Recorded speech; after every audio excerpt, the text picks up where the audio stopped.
Okay, I'm live now. Whatever. Okay.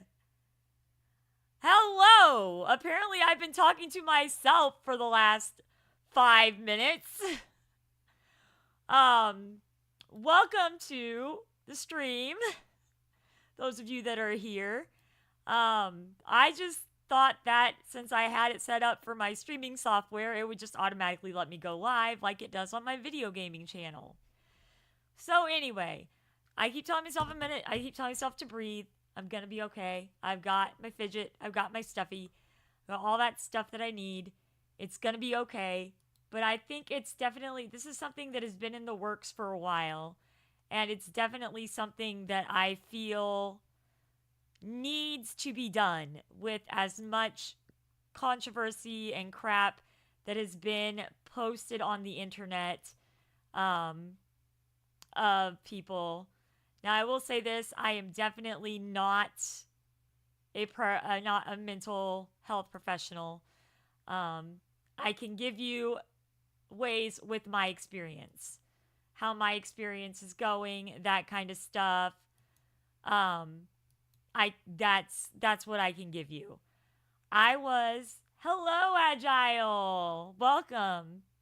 So I was diagnosed with dissociative identity disorder when I was 23 years old. Now I'm going to throw out some disclaimers because there needs to be disclaimers in this because there's a lot of stuff that's on the line with this and I know it and it's scary, and so there's some disclaimers. Disclaimer number 1: I am not a mental health professional, nor do I pretend to be. I work in the human services field, but I am not a mental health professional, so I cannot help you if you're struggling with something. I cannot tell you, yes, that sounds like what I have, blah, blah, blah.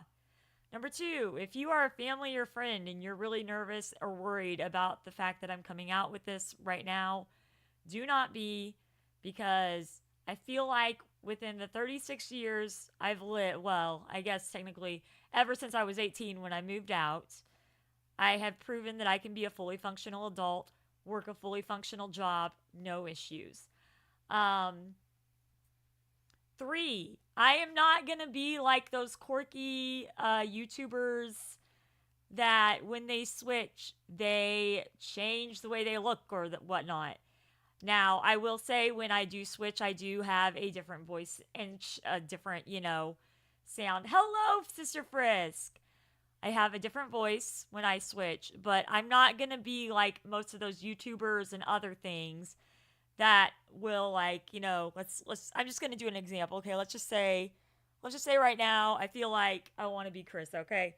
So Carissa, she's got pigtails. Blonde hair, beautiful blonde hair, pigtails. I'm not going to put my hair up in pigtails when I'm Carissa. All right, guys? No, that's not going to happen.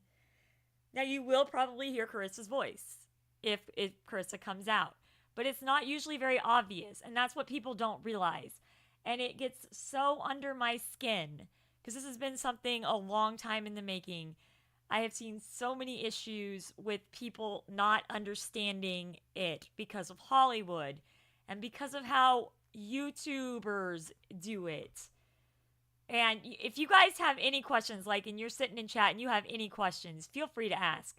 This isn't Ask Me Anything. This is kind of an introducing you to the channel kind of thing. This is going to be something that I'm going to try to do something on about once a week.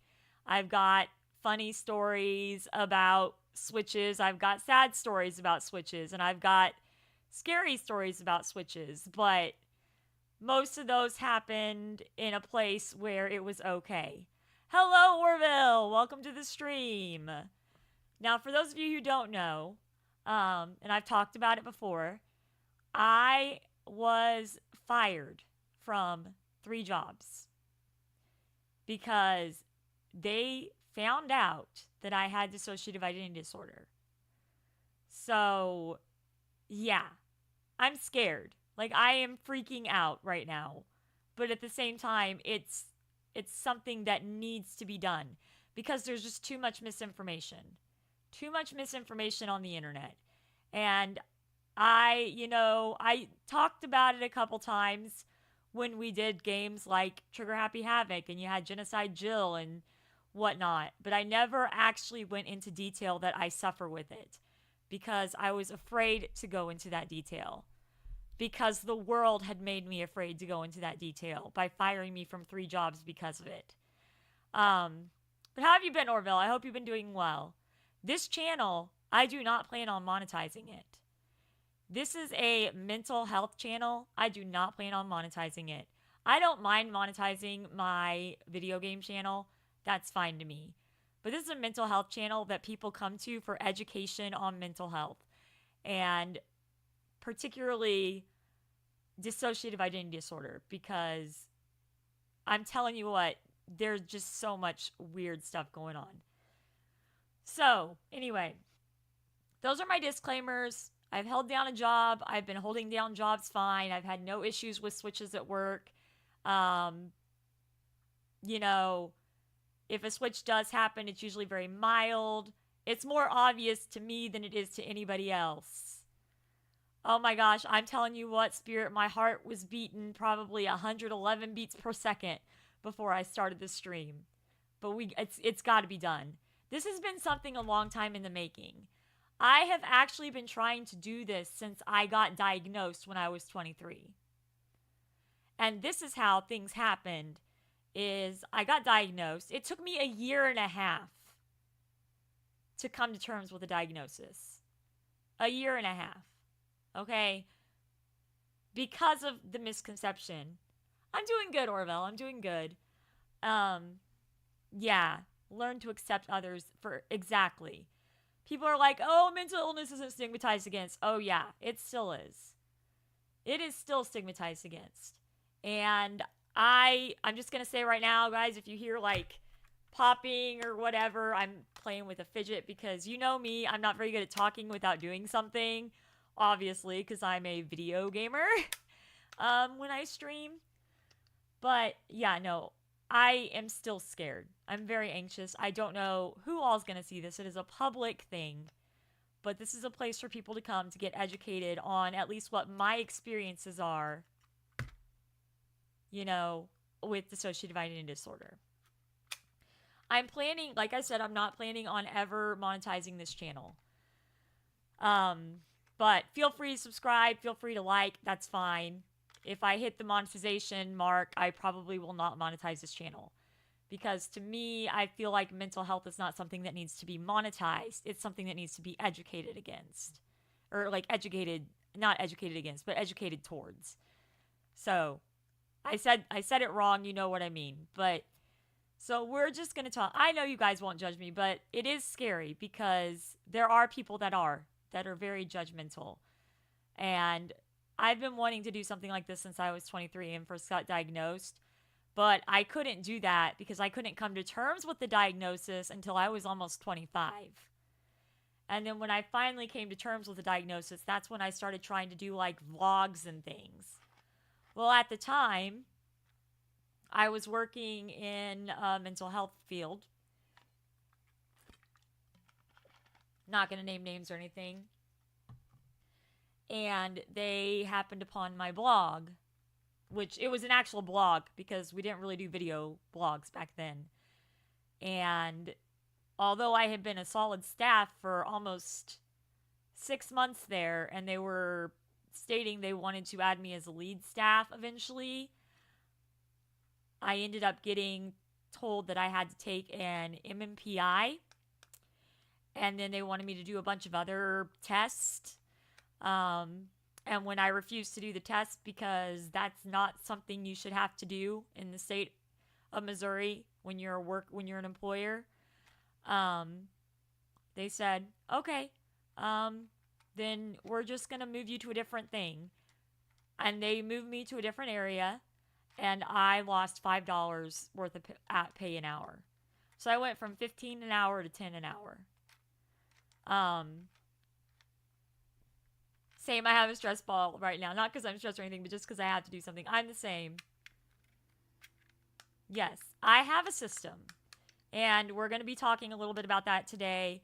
I will be doing shorts and things on this channel, probably videos about things. The shorts are more going to be just little quirky things like when a little comes out in public and manages to grab a bunch of stuff off of the toy shelf, and then we get to the cash register and they've already scanned it, and then I'm like, what just happened? You know. And I cannot say that I cannot say that I'm 100%, you know, I can't 100% say that I am well versed in dissociative identity disorder. The only reason I'm so versed into it is because I deal with it on a daily basis. We have it is a system, which is why, and I know lots of people think they is non-binary, but the reason I go by she, her, they is because I'm a system. And the person who fronts is usually me, Heather. So I'm a she, her. That's what I identify as. However, there are some guys in my system. There are kids in my system. There are adults in my system. And there's even an inner self-helper in my system, which is someone that keeps track of things and, you know, just remembers everything and kind of feeds it to you a little at a time, because sometimes you can't take it all at once. And I was just sick and tired of being ashamed of who I am, because honestly, I was never ashamed of having dissociative identity disorder. The world made me ashamed of it. Because like I said, the one job, they found the blog, they immediately moved me somewhere else, cut my pay by $5 an hour. And then another job, they found out because something small happened at what happened, and even though it didn't happen while I was at work, it was while I was hanging out with who I thought was a friend that worked with me. It got to the higher ups and they ended up firing me as well. I've also been fired because of, you know, just those are the two major ones. Those are the two major ones I was fired as, but I've been fired from jobs before because of depression, anxiety. I've been fired from jobs before for no reason whatsoever except the person hates my face, because Missouri is a free-to-work state. But no, this whole entire thing is just to get people educated. And if you guys have any questions, like for real, ask them, because I don't know how fun it is to sit and listen to me talk about it, but this is something that I think needs to be done. So you've got the TikTokers that talk about things like fictives, okay? Fictives. I personally have never experienced that. I don't even think that's an actual thing, but because I'm not well versed and well knowledgeable, I can't say it's not. Now, if I look at it one way and I think of fictives as like my favorite characters in games. Sans. Okay. But I'm not going to turn into Sans. I'm just going to have dreams where Sans is talking to me because he's someone I find comfort out of. Jonathan Turner. I'm not going to turn into Jonathan Turner. I just am going to have dreams or have little talks in my head that I think I would go through with Jonathan Turner. Hello, Hyperactive. This is not really a different channel. This is a channel about my dissociative identity disorder. I will still be doing gaming content, but this is about my dissociative identity disorder. This channel has been made, I had this channel up in 2020. And then because of the way the world made me fear telling people about my diagnosis, I never got to actually tell people, because I should not be ashamed of something because the world is ashamed of it. Hollywood turns it into this really scary thing that it's not. And a lot of YouTubers do too. And TikTokers. So I'm here talking a bit about it. I already did all the disclosures, like friends and family. If you're a friend or family and you're seeing this and you're worried, don't be. I've been on my own since I was 18. I'm a full functioning adult. I've worked several jobs for in the long term with no issues. So yeah, the yes, I'm scared. I'm freaking out because of how other jobs have treated me in the past. And if someone from my current job sees this, I'm freaking out. But I am obviously a well functioning adult. I live on my own. I've worked long term jobs. The longest I've worked a job so far is 7 years, no issues. But most of the time it's 4 to 5 years. I need to hear about it because DID is very new to me. Okay, well, that's good. This is perfect because I want to educate people on it. But what's it like when someone else, is that the right way of wording it, fronts? Like, what happens to you? Okay, that is a good question, Experience Blackout. Okay, so we're going to get into that whole thing in a minute once I answer a bit of what Hyperactive said. Dissociative identity disorder is something that you gain when you're younger, and it's your body's way of surviving a lot of stuff. I'm not going to name my abusers or anything like that. I'm not going to name anybody. Most of the abusers I've had, I have totally forgiven, and it's all good and well. And the only reason I bring it up now is because I see these people getting on TikTok and being like, oh, my fictive Sans came out, and then dressing up like Sans. Or I see people getting on YouTube and being like, oh, look, my kid altar is out, but I have to have pigtails because it's a kid altar. And that's not how it works. I know it's you, Rume. Yeah, it has been a while. I hope you're doing well. That's not how it works. There are times when someone else fronts. And honestly, I notice. We're very co-conscious. We are very, how can I say it? We're very good at communicating. So I notice when someone else fronts. And we have we have things where we are 100% this cannot happen. No one is supposed to come out at work. No one is supposed to, come out at any of that stuff. Like, if they do come out, we immediately bring them back in. So, we have very strict rules for the system. We have to have strict rules for the system because some of them, like Carissa, for example, she's 5, is very, very easy to tell when she comes out. And make out these acts that really has nothing. Yeah, and that's why I'm here. That's what I'm doing, and I'm hoping to fix the misconceptions that YouTube and Hollywood has done.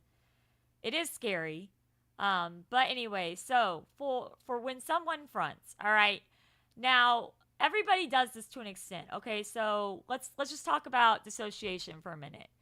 Have you ever been just walking along the same road you walk on, your whole entire life? Just walking down the road to get home. All of a sudden, you kind of look around and you're like, oh, wow, I'm closer to home than I realized. If that's ever happened to you, you've dissociated. It's that simple. I mean, but that's not a scary type of dissociation. Dissociation like that, it just happens. It's just your body goes into autopilot and it knows where it needs to go. And then all of a sudden you're just waking up and you're like, oh, wow, I'm almost home. DID is dissociative identity disorder. UB. That is what DID is, dissociative identity disorder. Now, with dissociative identity disorder, the biggest thing, I don't know much about Tourette's. But I'm going to take your word on that, Hyperactive, especially if you suffer with Tourette's. But yeah, so dissociative identity disorder, formerly known as multiple personality disorder, is basically a disorder that starts when you're in your early childhood, and it's because of repeated and severe amounts of abuse, fear, trauma, things you couldn't control, and that's what it is. What I've heard a lot of people also think of it as zoning out. Yeah, that's just zoning out. Now then there's also dissociation, which is a little bit different than just this like zoning out. Dissociation is when you're looking around and you feel like you're in a dream. All right? There's that kind of dissociation. Yeah, I mean, anybody that suffers with a mental illness, you know, they definitely, they need all the support they can get. Because it took me several years before I could come out with this, because the world made it such a scary thing, and Hollywood made it such a scary thing, and YouTube has it all wrong. You know, it's just so, it's crazy. So, like, if you've ever just been, like, really stressed one day, and all of a sudden the whole world kind of feels like a dream, that's a little bit more dissociation than just the zoning out dissociation. With dissociative identity disorder, basically what happens is the host goes inside when there's a big major trauma and something else fronts. And when it fronts enough, it starts developing its own personality, its own backstory, its own everything. Yeah, and that can be considered dissociation, UB. That can be considered dissociation. So, for example, let's see. I'm trying to think of a good example. Like, I was talking a little bit about Carissa, the 5-year-old, who's very obvious when she comes out. And it's very obvious to me when she comes out. But basically, I can notice when I'm dissociating. Like, I can tell when I'm starting to kind of get to that dissociative state. And what I do, I immediately just grab a fidget, a weighted blanket, something to keep me fine, you know, to keep me from doing anything. If I really feel like am in that state, then I will do what I can to get out of the place I'm in and sit and chill for a few minutes. And let whatever that part needed to do get out. But, you know, it's very, very stigmatized against, and I mean, I could be risking a lot just by doing this video. Like, and I know that, and I'm aware of that. Tics is a mental, yeah. So, we're going to talk about, let's see. So, we are a system of 23. There's 23 of us. There's me, Heather. Then we've got the ones that come out the most, which is usually Carissa and Angel. We've got Sam. He's the inner self helper. We've got Melissa. She's kind of the child caretaker. We got Stephanie. She's a teenager. You got Miranda, who's a teenager, and Abigail, who's a teenager. We've got baby Heather. We've got Eve.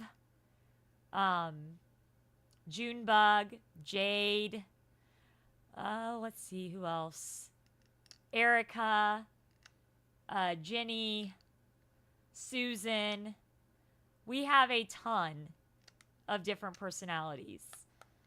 And the only reason I've ever figured that out was just because I was already showing signs of it in high school. And I didn't know it. Because they can't diagnose you with it when until you're 18. But when I talked to my mentor from high school one time about it, I was like, did you ever guess that this was dissociative identity disorder? She's like, no. I never would have thought it was dissociative identity disorder. I just thought you were an explosive teenager. So, it's not obvious. Yeah, they name themselves. Basically, they just tell me their names, and that's their names. You know, Angel, she tends to come out as a protector. Uh, she will come out. I know there's one person in my chat at least, but they're not here right now. But I know there's one person who has seen Angel before, and it weirded them out because it was totally different, and they didn't know why me as Angel was taking something so seriously. Um, but that's because they didn't know that I was Angel. Angel tends to be the one that houses a lot of the anger. If she feels like she needs to stand up for herself, she will come out and stand up for herself.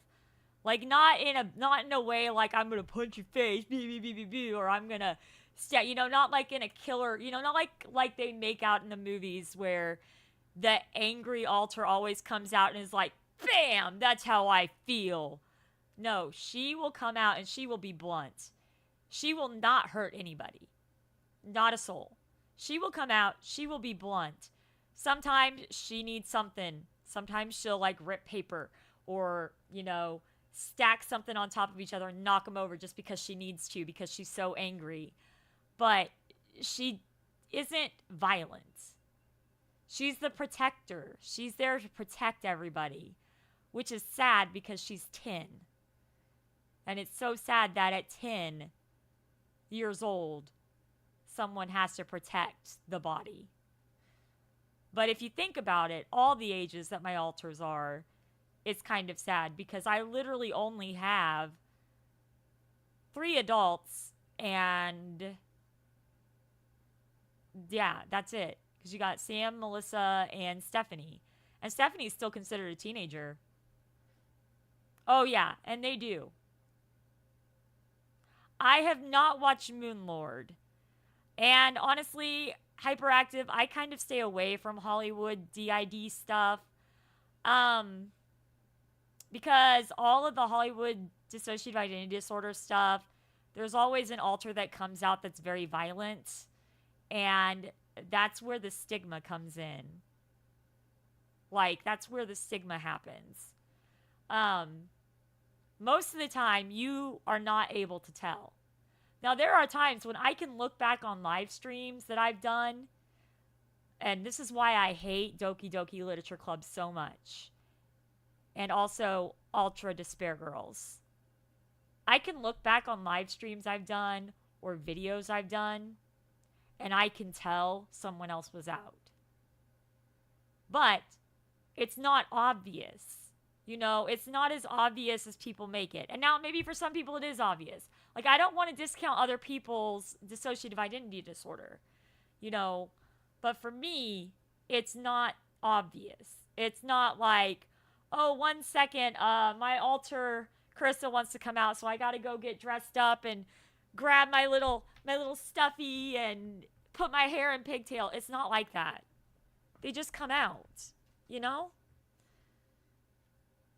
Yes, the fact they make it out like a complete shift, fall unconscious just to wake up doing something different, yeah.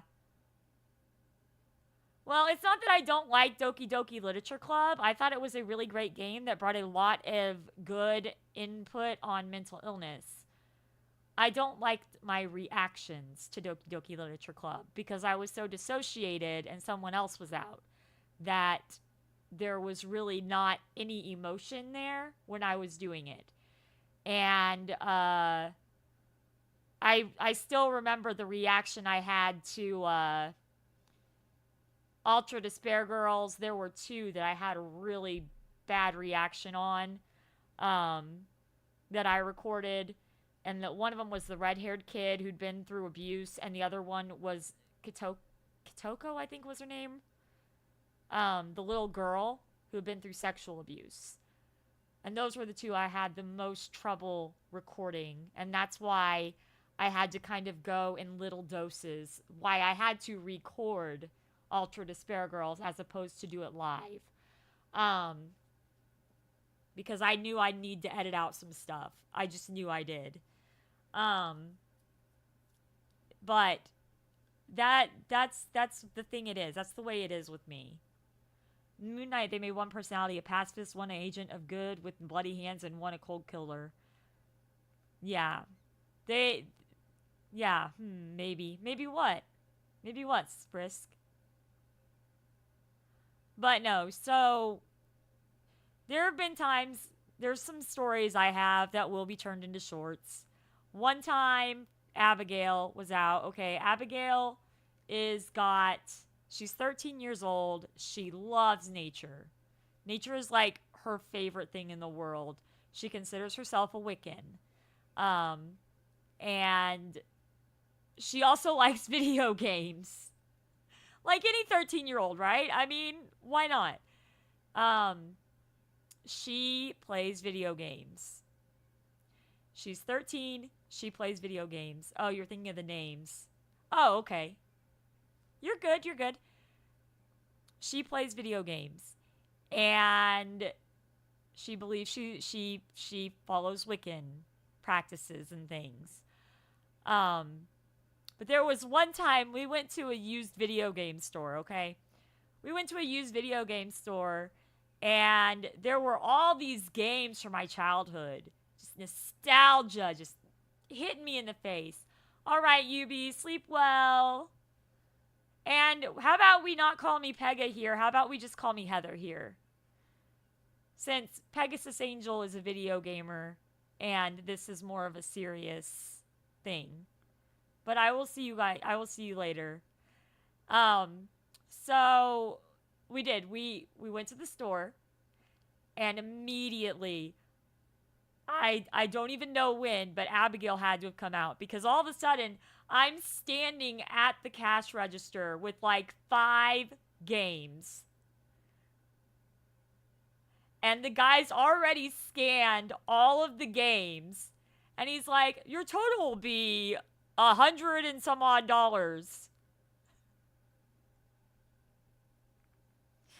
I was like, oh, okay. Pulled out my debit card and paid for it. I understand, UB. But with this, you're allowed to use my real name because this is more serious. Pegasus Angel is my gaming name. My real name is Heather. And the person who suffers from dissociative identity disorder is Heather. And I was like, okay. And so I pulled out the debit card. I paid for them. And I still have all of them. And I played them. It is a lot of money. But you have to think, there were some games that were like really hard to come by back then. Like Game Boy Advance games. Legit Game Boy Advance games. Legit Super Nintendo games like Super Mario RPG. You sleep well too, UB. I remember buying Yoshi's Island. It was Yoshi's Island. It was the Yoshi's Island Advanced, Game Boy Advance version. I think I bought Pokemon Fire Red, Leaf Green, or something. Gotta head out, roommate? All right. No problem. And also, you know, I will be doing stuff on this channel about once a week. Not always going to be a live stream. And if you ever have any questions, feel free.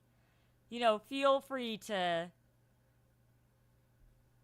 you know, be there and ask. I will answer. That's what I'm here for. Yes, classic games. So yeah, you got Super Mario Brothers 3 on the Game Boy Advance, which is Yoshi's Island. An expanded version of Yoshi's Island. She got Pokemon Coliseum XD. Pokemon Emerald, maybe? I don't remember what one. And then I'm pretty sure we also got Super Mario RPG. So if you think about those 4 games and the popularity those 4 games have, yeah, at a used game store, especially since they were legit games, that's a pretty normal price. Which is something else we need to bring up here. So, I see it all the time on YouTube and Facebook and TikTok. Okay? If an alter comes out, whose responsibility is it? I know, I saw that, Agile. I'm excited. I'm going to be playing it. Yes. The Legend of Zelda Skyward Sword. Yes. From everything you've seen on YouTube and TikTok, if an altar comes out, who do they blame things on? Anybody know? Because I do, and I know it's not the way it's supposed to be. Unless you're watching a true person with dissociative identity disorder, most of us know if an altar comes out, we take responsibility for that altar's actions. Exactly. Well, that's not the case. I get that, though. I get that. You don't think anybody should be blamed. But that's not the case. And here's why. Here is why you have to take responsibility if an altar comes out and does something totally just not you. Okay? Because who do you see right now? Me. Who are you seeing if we're pretending to be Carissa? Me. Who are you seeing if I'm pretending to be Angel? Grrr, you see me. That's who you see. So I have to take the responsibility for what my altars do. That is one of those things, it's you have to take the responsibility. Yeah, you see me, you see Heather. You don't see that was Carissa, or that was Angel, or that was Susan, or that was Erica. You see Heather. And that is why when an altar does something that you know is wrong, you apologize for it. You can explain it, but you never, ever, ever don't take accountability for it. Because even though the altar was the one that came out, you were the one that people saw. And so it's you needing to take the accountability. You've got to take the accountability. An altar came out. Let's say, like, we'll quote something from Sybil, which honestly, I could go on and on about how fake Sybil is, but we won't go there. Anyway, in Sybil, in the book Sybil, there's an altar, an angry altar called Peggy Sue, I think, or Peggy Ann, one of the two. And she punches a car window and breaks it. Yeah, they're a part of you. They're a part of you. And people do this to an extent. Like, we all have different things. It's just mine is a bit different because of the fact that, yes, when I'm feeling rage, it's not me feeling rage. It's Angel. And when Angel comes out and she's angry and mad, she is as blunt as all get out. Things like that. She would never hurt anybody. She would never hurt anybody because she's been hurt so much. But she sometimes says things bluntly and in a way that could be taken as emotionally abusive. When it comes to certain things. So she's one that I really have to be careful with. And even accuse someone who actually was. Yeah, and see, that's another thing that I want to talk about. You see these court cases all the time where people will go in and they'll murder somebody, all right? I know that YouTube doesn't like talking about this stuff, but it's a live stream, so they usually let you get away with a little bit of it. And then all of a sudden, they're trying to get their lawyers into the fact that they had multiple personality disorder. It was not them. It wasn't them, so it's not their responsibility that the person died because it was the altar who did it. That's not how it works, baby. That is not how it works. Someone once faked ticks in front of you. Oh, that is so. I hate people. I hate the fakers so much. I do. I hate the fakers so much. Now, for most people, and for most of my counselors that I've had, which I have to get a new one now because my other one moved to a private practice, which I'm really proud of her for. I'm glad she's doing a private practice, but she was a really awesome counselor. Fake dying to COVID. That's crazy. I've been going to counseling since I was 15. I have been through 30 different counselors. It will be 31 once I call this new counselor that I'm going to start going to. And every single one of the counselors that I went to, once I found out that I was diagnosed with dissociative identity disorder, told me, you're very high functioning. It's not very obvious. It might be obvious to you, but it's not very obvious to other people. And things like that, you know. And they were like, you can hold a full-time job, you can live on your own. I don't understand why people will worry about how you would be at work or whatever. Because a couple of those counselors I had when I got fired from a couple jobs because they found out about the dissociative identity disorder. This counselor that I just had recently, one of the things she told me, because I was talking about how I wanted to get rid of all the stigma, she's like, you want to get rid of the stigma of it, don't you? I'm like, yes, 100%. I've been wanting to for years, but every time I do, the world does something to make it where I can't. They shut me down. They fire me from a job. They make me ashamed of who I am, of my mental illness. No one should ever feel ashamed of a mental illness. No one. But the world has made me ashamed of my mental illness. And we had a really good conversation, and that's why this is happening now.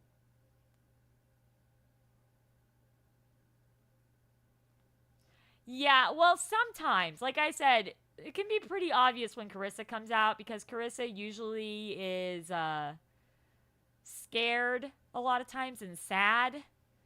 And maybe it's just obvious to me, but sometimes I feel like it's obvious to others.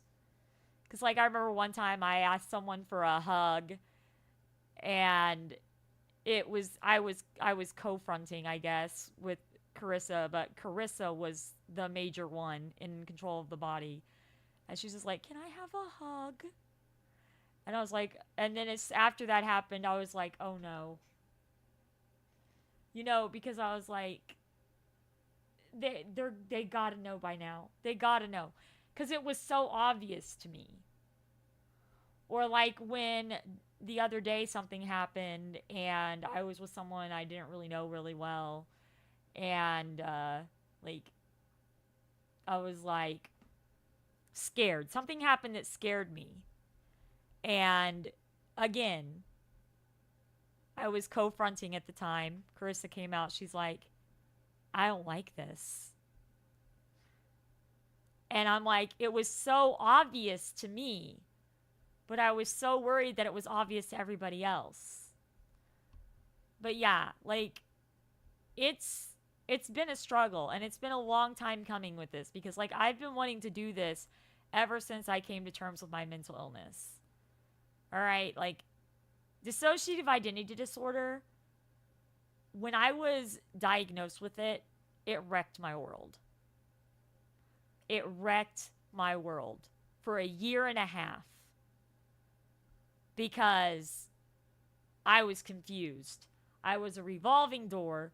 I had to go to a hospital, a short-term hospital for a bit, to get regulated. And oh, I have stories about that. I have stories about Angel in those hospitals that I'm going to do shorts in. Because for some reason, the hospitals here, close to where I live, they don't allow you to have a comfort item. at all. And there is one comfort item that I always need with me.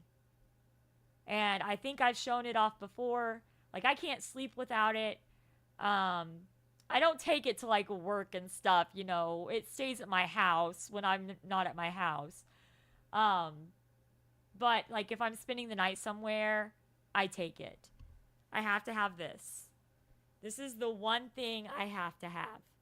It is my baby blanket that one of my counselors reinforced so that it wouldn't fall apart because I've had it now for 37 years. And I have to have it. Oh, yeah. Yeah, I know. I know. But it seems so obvious, you know, and it's very, it makes you feel very ashamed sometimes.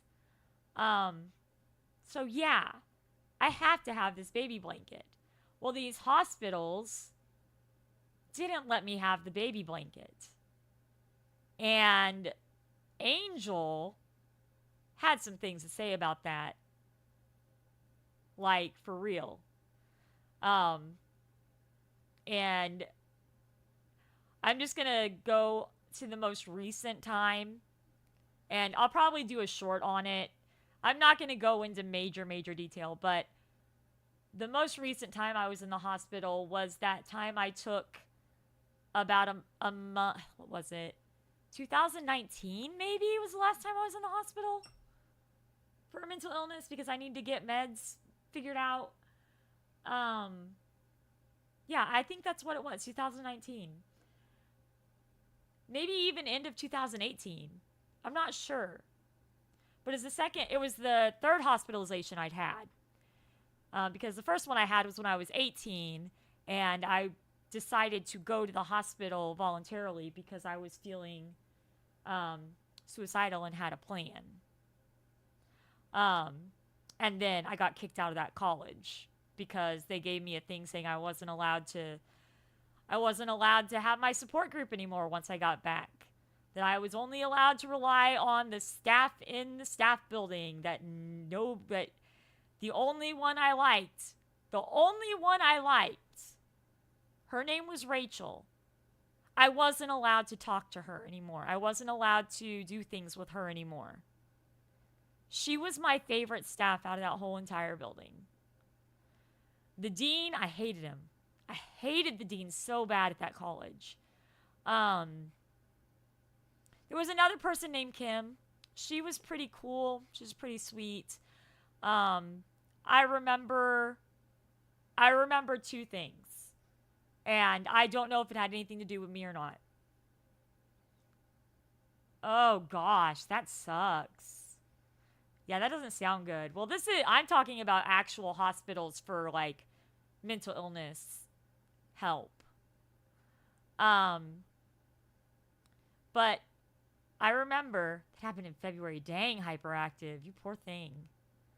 I remember distinctly after getting suspended from said college because I chose to go to the hospital because I felt suicidal and had a plan.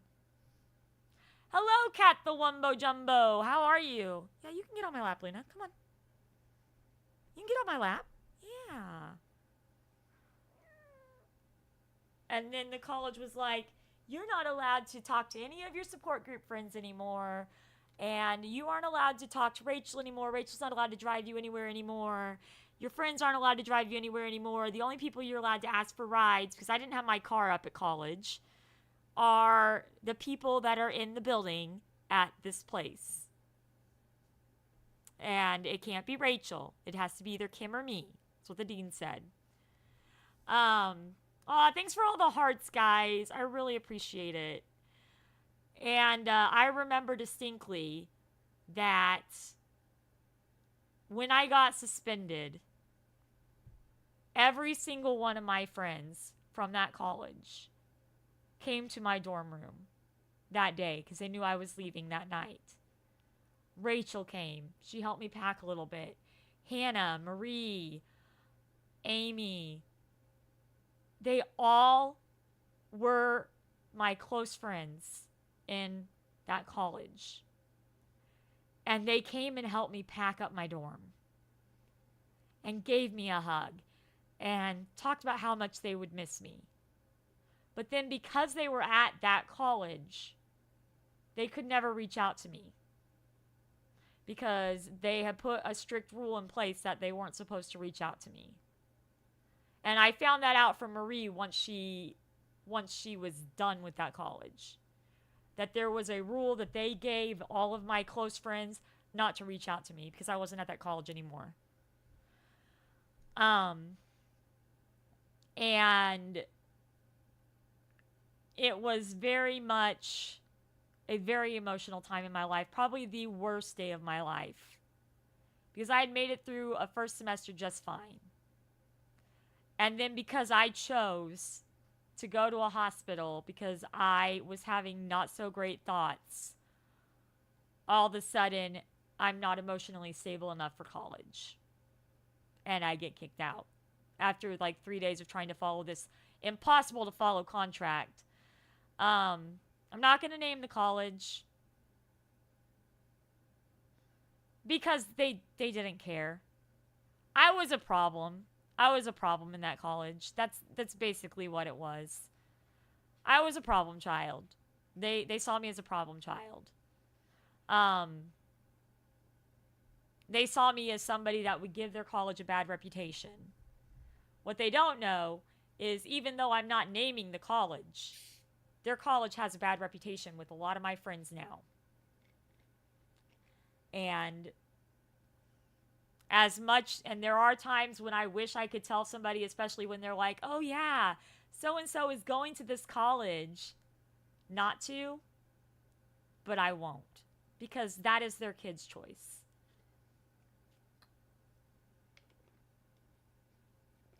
But to them, I was a problem child. I was working in the cafeteria. None of the cafeteria people liked me because I would talk back. I would talk back. I'm sorry. They treated me like crap. I'm sorry. I don't like being treated like crap. And it probably wasn't even me. It was probably Angel. But, back then I didn't know. Oh my gosh, is that thunder? Are we supposed to get some storms tonight? I didn't know we were supposed to get storms tonight. But I would talk back. And they hated it. And I'd tell them exactly how I felt. And then, there were times when I think we're getting storms tonight, guys. Yeah, that's definitely not a college I would ever recommend to my friends. But I had a friend tell me recently that their son was going to that college. And I was like, oh no. Because I wanted to so badly tell them, hey, look, that's probably not a good college. But I'm not going to do that. Because that was their son's choice. That's the college they want to go to. Let them go to it. Just know that that college is responsible for me being kicked out over going to a hospital because I was having bad thoughts. But then, so we were talking about that's the first time I went to the hospital was when I was in college. And then I got suspended from college. Second time I went was when I was first diagnosed with dissociative identity disorder. And I hope so too, but I mean, who knows? Maybe the college is different now. I mean, things are a lot different from when I was 18 in 2005. 2005, 2006. Things are a lot different now. Maybe the college is a lot different too. Maybe it's more open to mental illness and not as stigmatized against it. I don't know. But I do know that I could have sued the college for that. But it would have been their word against mine. And that wouldn't have done any good. Because they could have made a good case, Because I wasn't the greatest, like I told you guys before, I wasn't the greatest person. I didn't really turn into the person I am now till my early 20s. I was not the greatest person. So they had a case. And they could use it against me. So there was no use in trying to sue because I knew I wasn't going to win. So yeah, the second time I went to the hospital is because I had been diagnosed with dissociative identity disorder, and I was not able to comprehend it. It was something that really scared me. Yeah, only they can afford good lawyers. And then I had just been recently diagnosed with dissociative identity disorder. And then my cat, Muffin, who was given to me by my grandma Caroline, who, for those of you who don't know, she's no longer alive. But my grandma Caroline disappeared when I was 10. She has disappeared. We didn't hear from her again until I was like 26 or 27. And it was like someone had just come back from the dead. And that was really hard. But that cat Muffin, she gave to me. And when it's about who can get the best lawyer. Yeah, true. When Muffin died, that got me even further down in the dumps. So I went to the hospital again because I was having really, really bad thoughts, and it was not good. That time I went to the hospital. See, the first time I went, they let me have my baby blanket. The hospital in Illinois let me have my baby blanket. They didn't care. They just thought it was gross and disgusting because, yeah, I'm sorry, I only wash it about, once every 4 or 5 months? Yeah, okay, it's gross, it's disgusting, I get it, all right? But I'm sorry, I need it to sleep. And sometimes I need it to help with my anxiety and stuff. So, yeah. Second time I went, they were like, no, we don't let you have personal items, blah, blah, blah. And the nurse, the second time I went, the nurse there, she was the sweetest lady. She was like, can you please just let her have her baby blanket whenever she comes talks to me or talks to the counselor? She did everything she could to get me the baby blanket. And I will always remember that. I don't remember her name. I just remember that she did everything she could to help me have my baby blanket in the hospital. The third time I went to the hospital was another really bad thought plan I'm not going to talk about because I'm embarrassed by it. I'm ashamed by it. It was in 2019. And they wouldn't let me have my baby blanket, of course, which I kind of knew that was going to happen. So what I did was the counselor I had at the time, I'm like, can you please call them and let them know that my baby blanket is something that will help treatment move faster, and write an email about it. And then I also talked to the psychiatrist on staff, and he said he didn't have any problem with me having my baby blanket. But because of the way that we kind of exploded when the baby blanket got taken away, whatever nurse was there was not a kind nurse. She was there, I'm pretty sure, just for the money. She did not have like any empathy at all. But then again, I didn't really come across as a very nice person either the first time she met me, so I could be totally wrong. Because the first time she met me, she was taking my baby blanket. And we were not having that. Angel was definitely not having that. And there were all these people sitting in the day room. And it's going to be a short. It's going to be a short. But I'm not going to go into too much detail on it. But she did not like that. And then Angel basically said, well, I'm over 18. Even though she's 10. But she knew the body was over 18. So I'm just going to sign myself out now that you guys have got me medicine. And you won't let me have my baby blanket because I can't do anything without my baby blanket. So I went to sign out of a hospital and head home, you know, and the doctor was fine with that. He said that's fine. And then I was like, okay, so where are my medication prescriptions? And the nurse was like, oh, well, you didn't stay the recommended time the doctor wanted you to stay, so you don't get them. I was there voluntarily. I was not on any kind of like suicide watch or anything. I was there voluntarily. And so I was like, well, screw this. The whole reason I'm here is to get medicine because I need it. And again, I had my counselor email and my psychiatrist tell the nurse I could have my baby blanket to sleep. Nurse refused to give it to me. She refused to give it to me. And I do not like that nurse. I did not like that nurse at all. There was a really awesome guy there, though, that I really liked. He was super sweet. And he really, really cared. And I could tell he really cared. And he was there doing the, like, college, it was some kind of, like, college program thing where you go in and you make activities for the people in the hospital, you know. You do activities for the people in the hospital. He was a really awesome dude. And I don't remember his name. I think I do remember his name. I'm pretty sure. But I'm not going to say his name.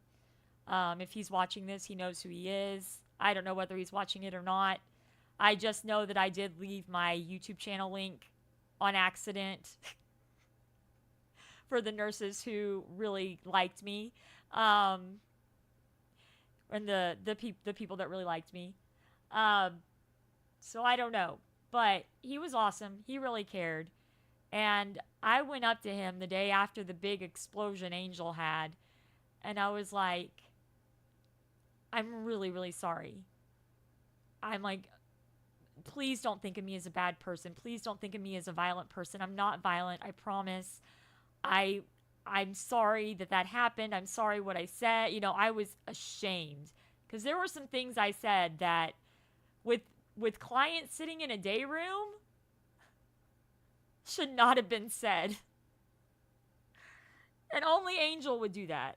Of course. Of course. And so he's like, I wasn't worried at all. I didn't ever think you were violent. I could tell. You were just upset. I could tell that thing meant a lot to you. And that you were trying really hard to be able to have it, and they're refusing it. And so that was really nice. But yeah, so that's basically kind of what this channel is going to be about. I'm going to be posting shorts about silly stories like Abigail buying out a game store, Carissa grabbing a bunch of mystery toys before I realize it, you know, things like that. Talking about things from my perspective, how I've dealt with things, what I feel like everybody with dissociative identity disorder should do, like taking, you know, accountability for their actions, even if it's an alter that comes out.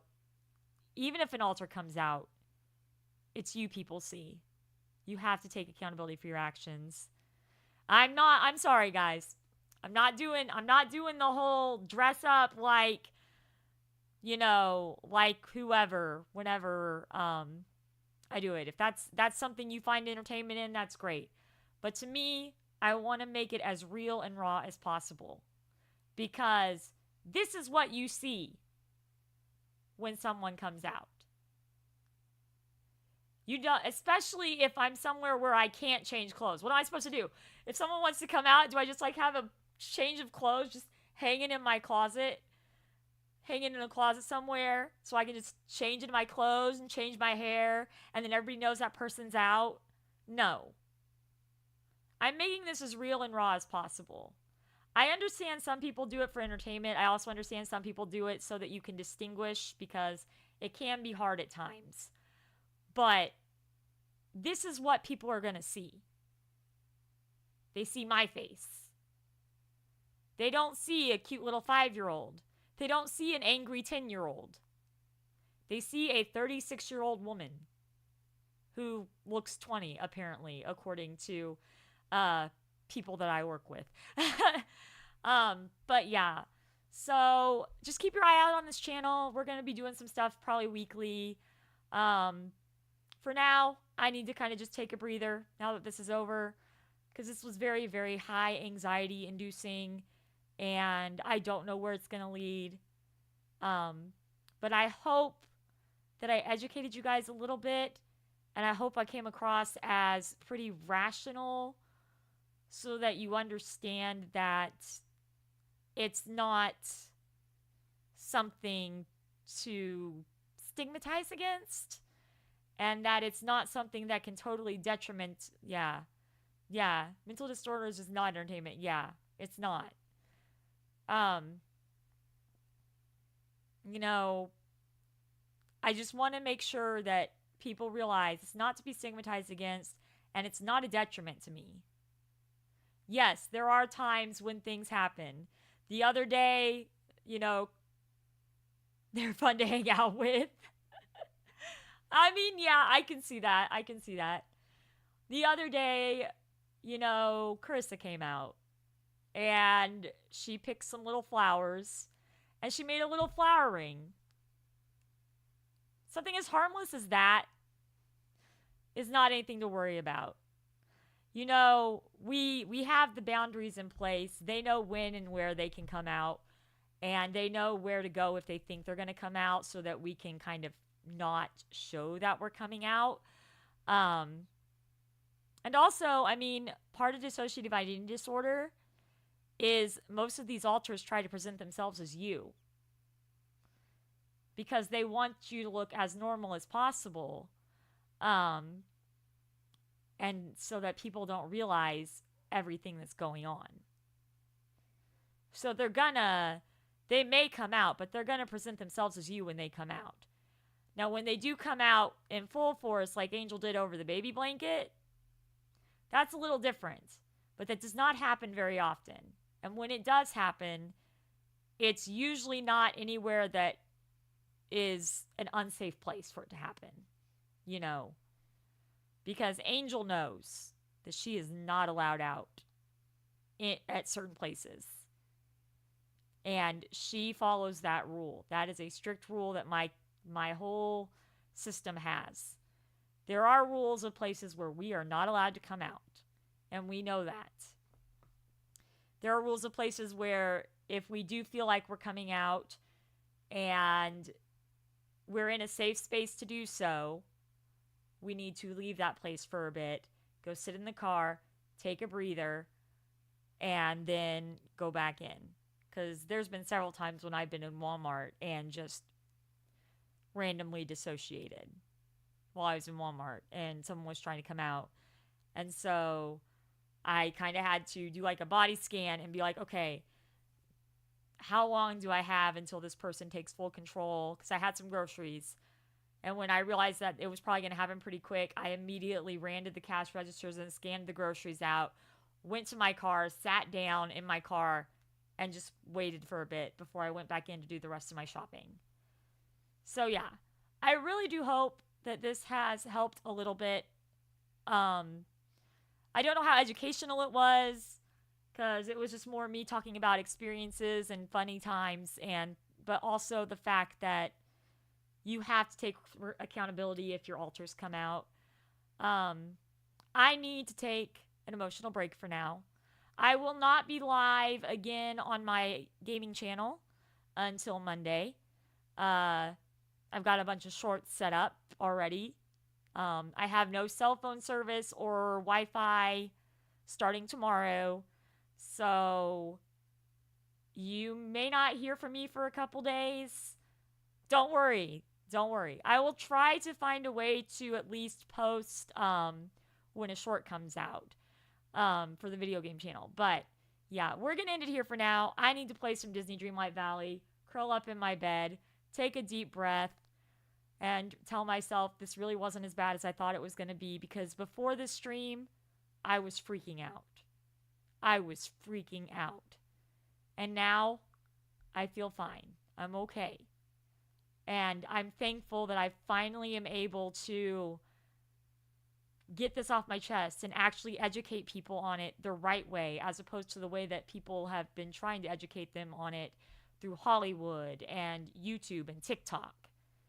You know, so anyway, guys, I really appreciate you all for showing up. You really didn't have to show up and listen to me chat for what was it? Freaking an hour, 13 minutes? Y'all are amazing. Y'all are amazing. Thank you guys so much for watching. And this is Heather signing off.